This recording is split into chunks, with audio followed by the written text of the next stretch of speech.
अगर आप एक सेविंग अकाउंट ओपन करना चाहते हैं, वो भी एक ऐसा सेविंग अकाउंट जिसमें आप इंस्टेंटली यूपीआई एप्लीकेशन जैसे कि गूगल पे, फोन पे, पेटीएम चलाना स्टार्ट कर पाए, तो आज की इस वीडियो में हम बात करने वाले हैं कि आप किस तरीके से जुपिटर एप्लीकेशन में अपना एक सेविंग अकाउंट ओपन कर सकते हैं। जुपिटर एप्लीकेशन फेडरल बैंक के साथ मर्ज है। अगर आपका फेडरल बैंक में पहले से कोई सेविंग अकाउंट है तो आप जुपिटर एप्लीकेशन में अपना सेविंग अकाउंट ओपन नहीं कर पाएंगे। लेकिन अगर आप फर्स्ट टाइम अपना सेविंग अकाउंट ओपन करने वाले हैं तो जुपिटर एप्लीकेशन आपके लिए बेस्ट सेविंग अकाउंट प्रोवाइड करता है। अगर आप इस सेविंग अकाउंट को ओपन करेंगे तो इंस्टेंटली आपको अपना वर्चुअल डेबिट कार्ड देखने के लिए मिल जाएगा आपके मोबाइल बैंकिंग एप्लीकेशन में, जिसकी मदद से आप यूपीआई एप्लीकेशन चलाना स्टार्ट कर पाएंगे। और साथ ही में अगर आप फिजिकल डेबिट कार्ड ऑर्डर करना चाहते हैं तो 199 रुपीज प्लस जीएसटी का पेमेंट करके आप अपना फिजिकल डेबिट कार्ड अपने कम्युनिकेशन एड्रेस पे मंगवा सकते हैं। इस अकाउंट को ओपन करने के बाद ही प्रोसेस के दौरान ही आपको अपना account number, IFSC code, customer ID देखने के लिए मिल जाता है, जिसके बाद आप मोबाइल बैंकिंग एप्लीकेशन में लॉग इन कर पाएंगे और वहां से भी फंड ट्रांसफर करना आप स्टार्ट कर पाएंगे। किस तरीके से सेविंग अकाउंट को ओपन करना है, चलिए फटाफट से हमारा आज का वीडियो स्टार्ट करते हैं और जान लेते हैं। अब जुपिटर एप्लीकेशन में अपना सेविंग अकाउंट ओपन करने का लिंक आपको वीडियो के डिस्क्रिप्शन में मिल जाएगा। आप लिंक पर क्लिक करेंगे तो आप डायरेक्ट ही प्ले स्टोर पर रिडायरेक्ट कर दिए जाएंगे।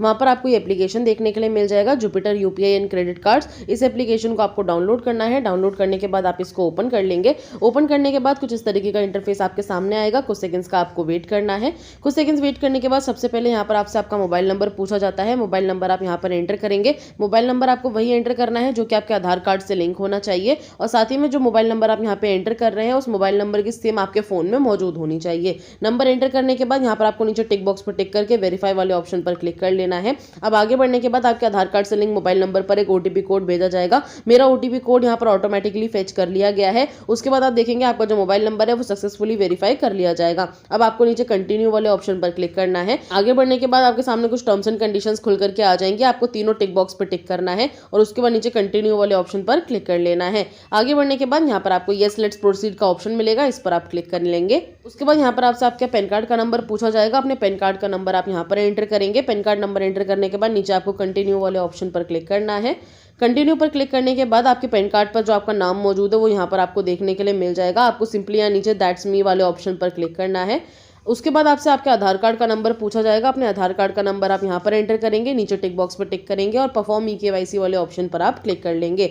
उसके बाद आपके आधार कार्ड से लिंक मोबाइल नंबर पर एक ओटीपी कोड भेजा जाएगा। वो ओटीपी आप फिल करेंगे। ओटीपी फिल करने के बाद आपको नीचे प्रोसीड विद ईकेवाईसी वाले ऑप्शन पर क्लिक कर लेना है। आगे बढ़ने के बाद यहाँ पर आपको एक सेल्फी अपलोड करने के लिए बोला जाएगा। सेल्फी अपलोड करते वक्त आपको कुछ बातों का ध्यान रखना है, जैसे कि आपके कमरे में लाइटिंग अच्छी होनी चाहिए। साथ ही में अगर आप चश्मा पहनते हैं तो चश्मा उतार दीजिएगा। इसके अलावा आपके जो पीछे का बैकग्राउंड है वो बिल्कुल क्लियर होना चाहिए, यानी कि साफ होना चाहिए। आपको नीचे कंटिन्यू वाले ऑप्शन पर क्लिक करना है।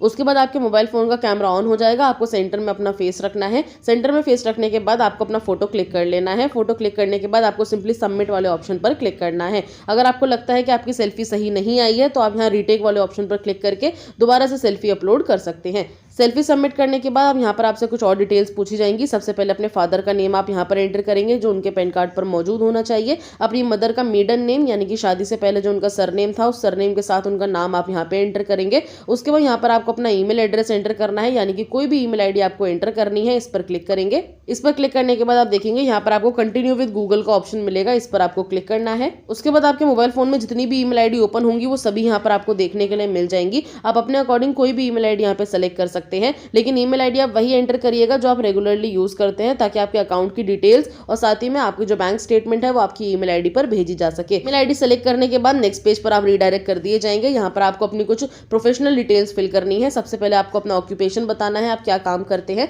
अगर आप जॉब करते हैं तो सैलरीड सेलेक्ट करेंगे, बिजनेस करते हैं तो सेल्फ एम्प्लॉयड या बिजनेस सेलेक्ट कर लेंगे। हाउसवाइफ, रिटायर्ड पर्सन या स्टूडेंट का भी आपको ऑप्शन मिल जाएगा। इसके अलावा यहाँ पर आपको अपनी एनुअल इनकम यानी कि सालाना इनकम बतानी है, तो यहाँ पर आप सेलेक्ट कर सकते हैं कि आपकी जो एनुअल इनकम है आप साल भर में कितने पैसे कमा लेते हैं। और उसके बाद यहाँ पर आपको अपना मैरिटल स्टेटस बताना है, आप मैरिड हैं या सिंगल हैं। और ये डिटेल्स फिल करने के बाद नीचे कंटिन्यू वाले ऑप्शन पर आप क्लिक करेंगे।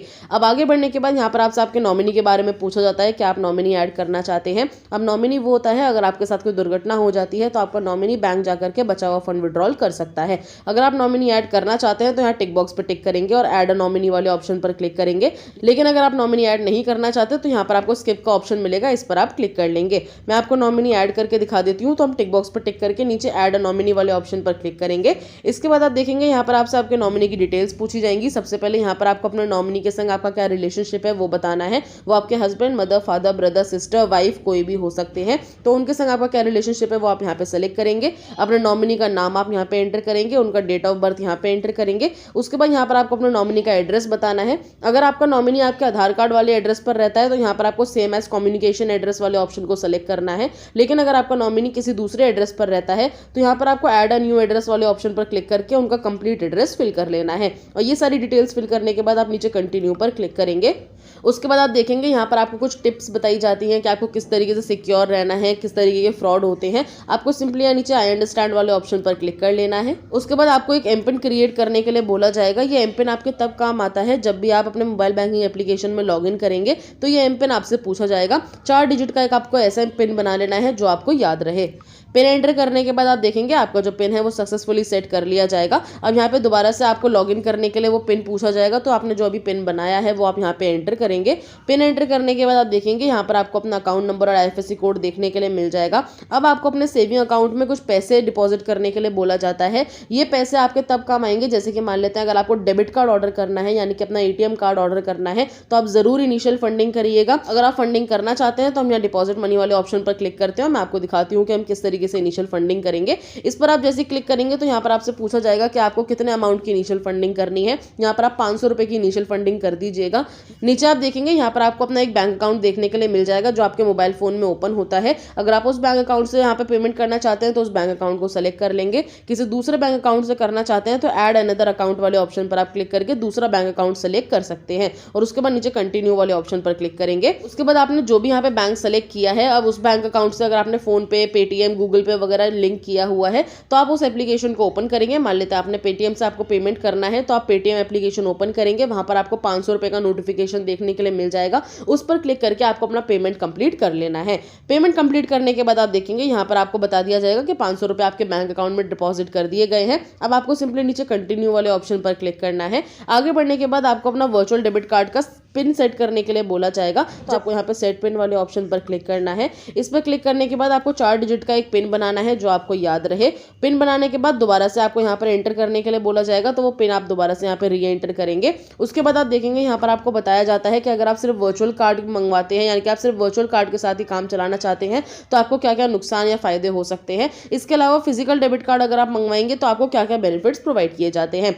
यहाँ पर वैसे तो ज्यादा कुछ काम का है नहीं लेकिन एक चीज बहुत काम की है जो मैं आपको बता देती हूँ, आपकी एनुअल फीस। अब यहाँ पर आप देखिए अगर आप वर्चुअल डेबिट कार्ड लेंगे, सिर्फ वर्चुअल डेबिट कार्ड के साथ जाना चाहते हैं तो आपको 199 रुपीज़ का सालाना चार्ज देना पड़ेगा। वहीं अगर आप फिजिकल डेबिट कार्ड लेते हैं तो भी आपको 199 रुपीज़ का सालाना चार्ज देना पड़ेगा। अब जब आपको 200 रुपये पे करने ही हैं पूरे साल में एक बार तो उससे अच्छा है कि आप फिजिकल डेबिट कार्ड मंगवा लीजिए जिसकी मदद से आप अपना कैश विड्रॉल कर पाएंगे। तो हम यहाँ पे डेबिट कार्ड ऑर्डर करेंगे। अगर आप डेबिट कार्ड ऑर्डर करना चाहते हैं तो ऑर्डर डेबिट कार्ड वाले ऑप्शन पर आप क्लिक कर लेंगे। अगर नहीं करना चाहते तो आपको वर्चुअल डेबिट कार्ड वाले ऑप्शन पर क्लिक कर लेना है। मैं आपको डेबिट कार्ड ऑर्डर करके दिखा देती हूँ। तो हम यहाँ ऑर्डर डेबिट कार्ड वाले ऑप्शन पर क्लिक करेंगे। इस पर क्लिक करने के बाद आपसे यहाँ पर आपका शिपिंग एड्रेस पूछा जाएगा। यहाँ पर आपको वो एड्रेस देखने के लिए मिलेगा जो आपके आधार कार्ड पर मौजूद है। अगर आप इसी एड्रेस पर रहते हैं तो आपको कंफर्म वाले ऑप्शन पर क्लिक करना है। लेकिन अगर आप इस एड्रेस पर नहीं रहते, किसी दूसरे एड्रेस पर रहते हैं तो एडिट वाले ऑप्शन पर क्लिक करके आप अपना कम्युनिकेशन एड्रेस फिल कर सकते हैं जहां पर आपको अपना डेबिट कार्ड मंगवाना है। मैं इसी एड्रेस के संग जाऊंगी तो हम सिंपली कंफर्म वाले ऑप्शन पर क्लिक करेंगे। उसके बाद आप देखेंगे आपको बिल समरी देखने के लिए मिल जाएगा। 199 रुपीज़ आपके डेबिट कार्ड का चार्ज है प्लस जीएसटी 36 रुपये की जीएसटी यहाँ पे मुझसे चार्ज की जाएगी 18% के हिसाब से। और साथ ही में जो टोटल पेमेंट मुझको करना है वो यहाँ पर आप देख सकते हैं 235 रुपये मुझे पे करने हैं। तो यहाँ नीचे आपको पे टू 35 रुपीज़ वाले ऑप्शन पर क्लिक करना है।